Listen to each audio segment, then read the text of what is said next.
성경을 읽다 보면 더러 부담되는 구절들이 있습니다. 많은 사람들이 부담스러워하는 구절들은 주로 이런 류의 구절입니다. 요한계시록 2장 10절에 죽도록 충성하라. 그리하면 내가 생명의 면류관을 얻으리라. 생명의 면류관에 대한 관심은 누구나 다 있고 받고 싶지만 죽도록 충성하라는 이 조건문에 많은 사람들은 좌절하기도 합니다. 이런 구절에 예를 들어서 들어지는 구절 중에 하나가 오늘 우리가 읽었던 요한복음 12장 25절입니다. 다시 한번 읽어보면 이러하죠. 자기의 목숨을 사랑하는 사람은 잃을 것이요 이 세상에서 자기의 목숨을 미워하는 사람은 영생에 이르도록 그 목숨을 보존할 것이다.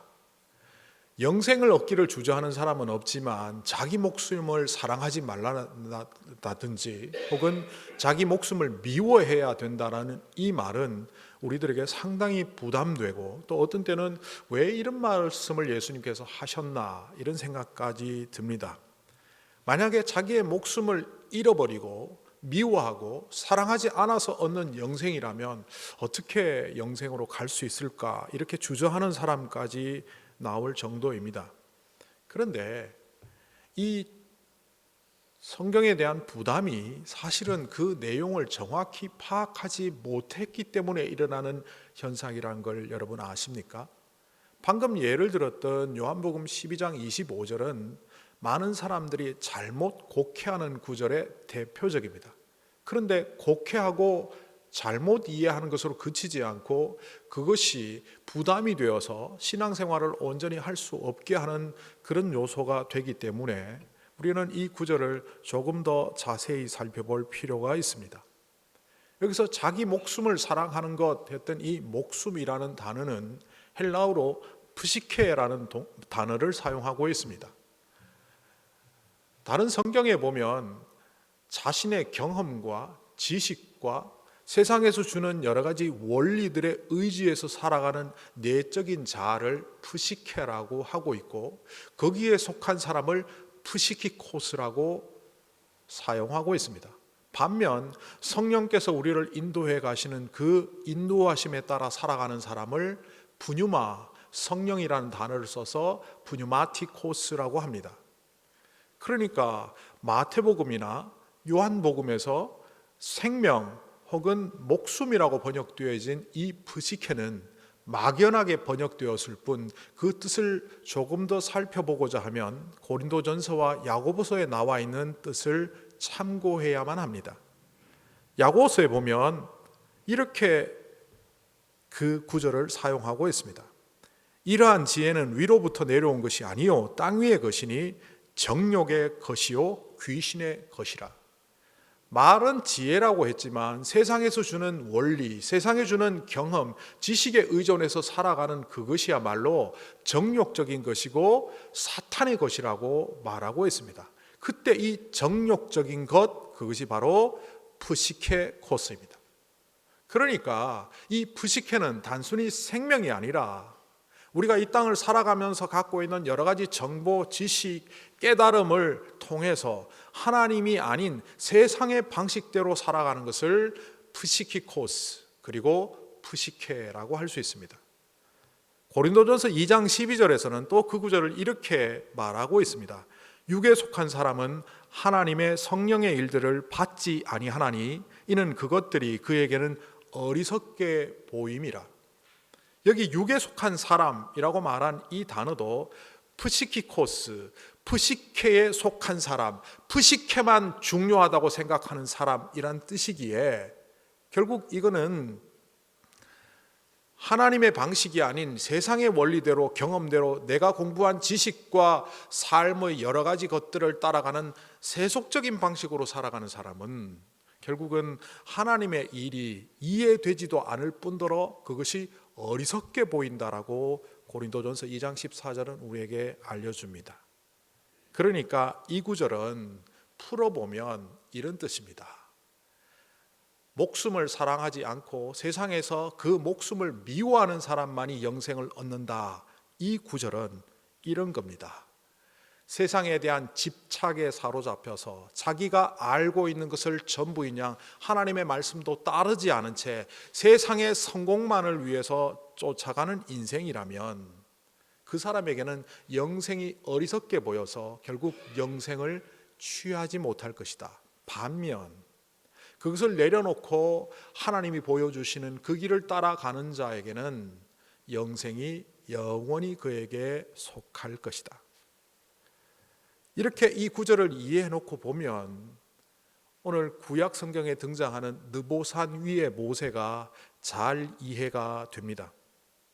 느보산 위에 서 있는 모세 이야기를 신명기 34장에서는 하고 있지만 이거는 어떻게 보면 느보산 위에서 죽음을 직면하고 있는 죽음 일보 직전에 서 있는 모세의 모습이라고 할 수 있습니다.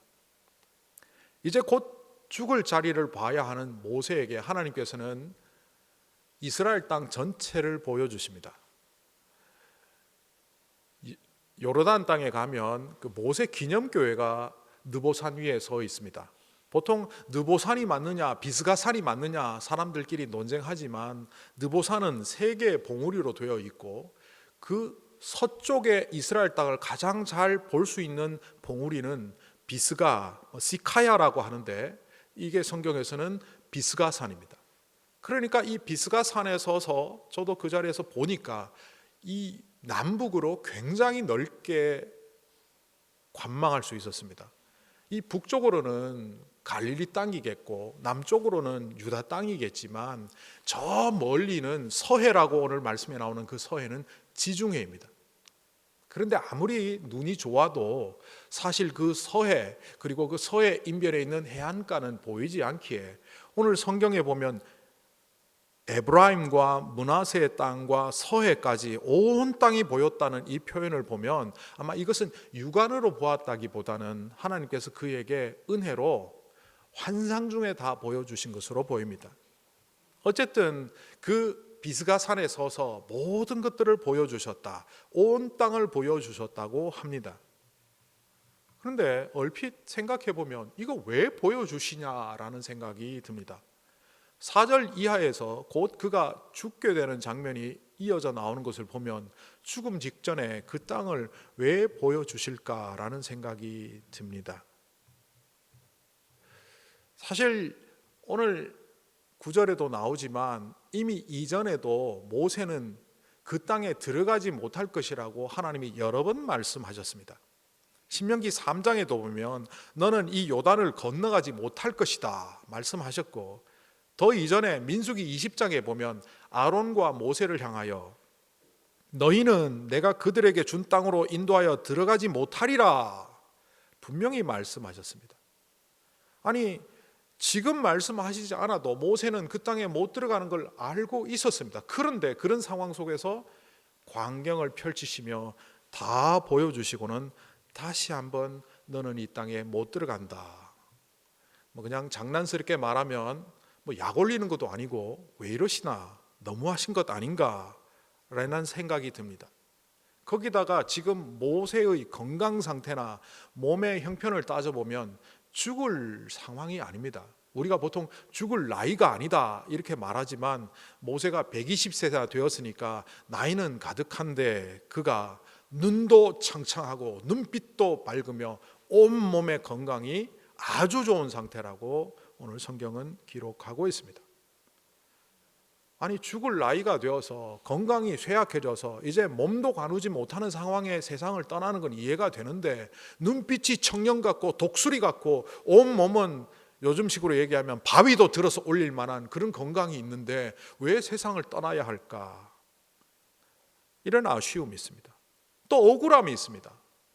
80부터 120이 되기까지 그토록 열심히 그 말 안 듣는 백성들 데리고 광야를 통과해서 이제 저 강만 넘으면 가나안 땅이 되는데 왜 여기에서 미완성인 채로 이렇게 끝나야 하는가 하는 억울함과 회한이 있습니다. 게다가 하나님이 모세의 잘못 때문에 그 땅을 못 건너간다고 몇 번 이야기하셨지만 그 평가에 대해서도 아쉬움이 있습니다. 잘한 거가 8가지인데 못한 거 2가지 같고 결국 잘한 거 다 없애고 못한 사람으로 평가하는 그 평가에 대한 억울함도 있겠죠. 무엇보다 이제 점 하나만 찍으면 다 완성이 되는 방점을 찍어야 되는 상황에서 그 미완성인 채로 이 사역을 끝낸다는 것은 참 미련이 남게 하는 상황입니다. 이런 상황에서 하나님은 그에게 너는 그리로 들어가지 못한다라고 하십니다. 그런데 오늘 말씀 속에 모세는 항변 한 번 하지 않고 침묵 속에서 자기의 죽음의 자리로 갑니다. 모세를 좀 더 이해하기 위해서 두 장면을 소개하고자 합니다.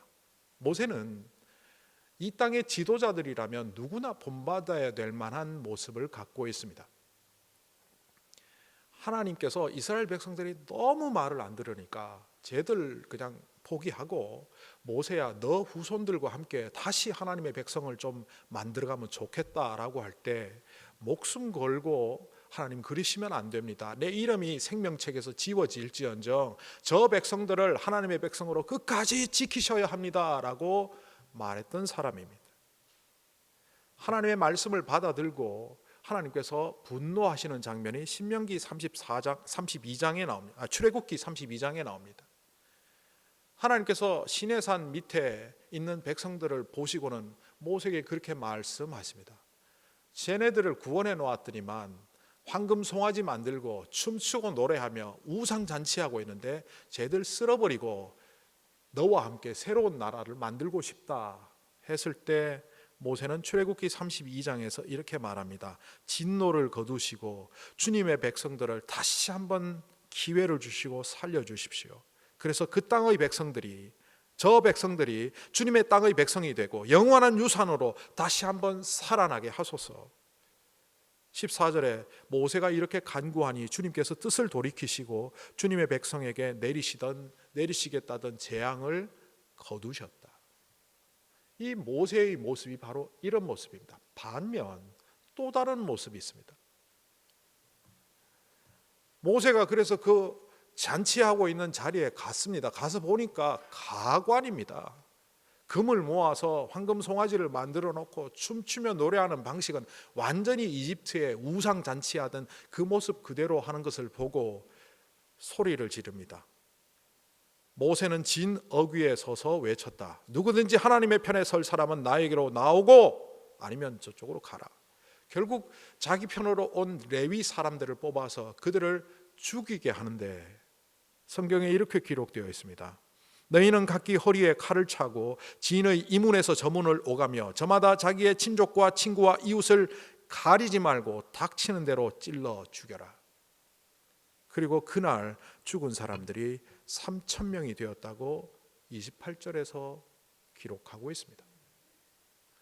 어떤 게 진짜입니까? 자기의 목숨을 버려서까지 민족을 살리려고 했던 그게 진짜입니까? 아니면 마음에 안 든다고 3,000명씩이나 죽이는 그 폭군 같은 모습이 진짜입니까? 사실 이 두 가지 장면은 한 장면입니다. 출애굽기 32장에 나오는 연속된 동작입니다.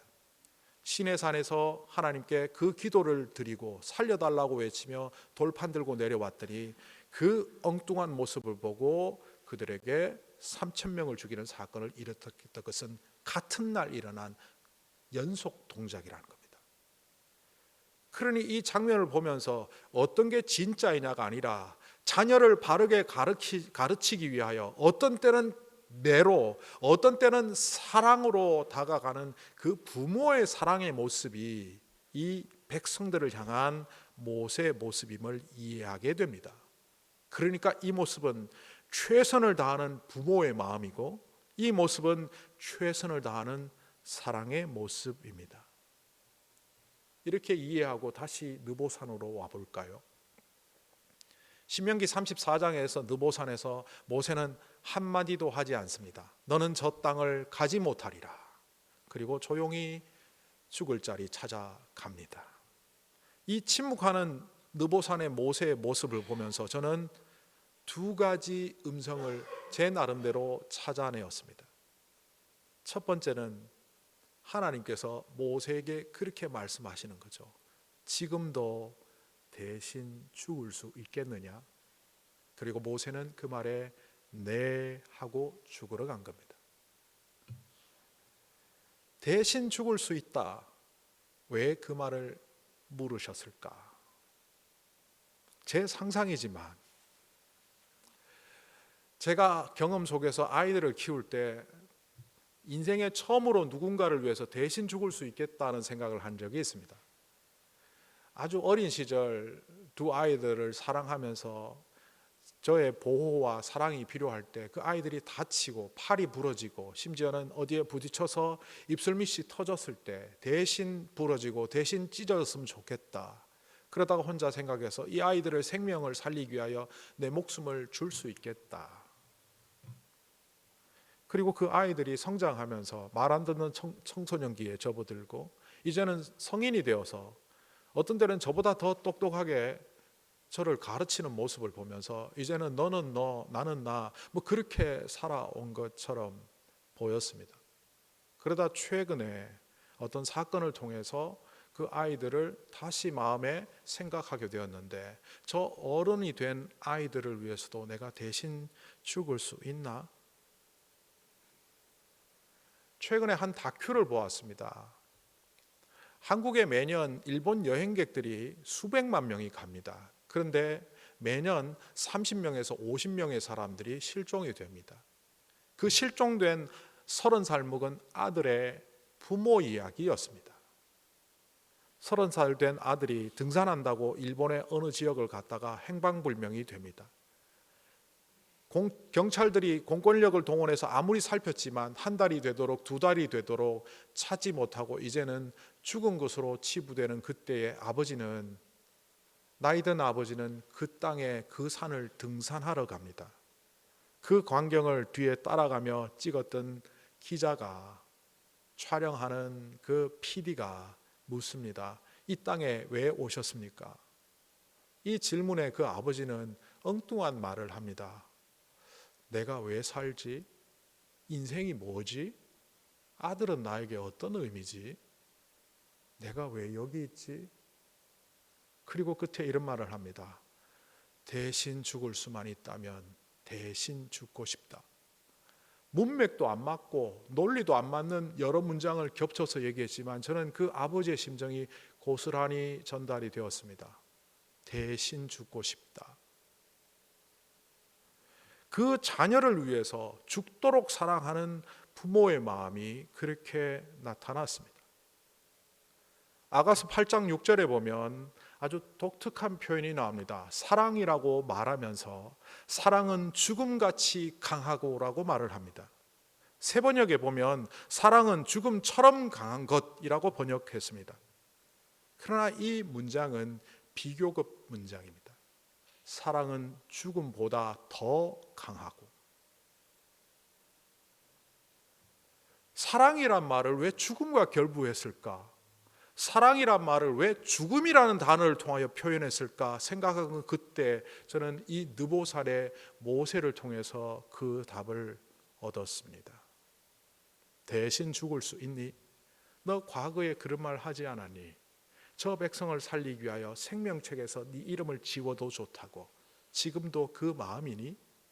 어릴 때 연약할 때는 그랬지만 성장한 자녀가 이제 너보다 더 똑똑하다고 아버지 어머니를 가르치려고 너에게 뭐라 그러는데도 그 자녀를 위해서 대신 죽을 수 있니?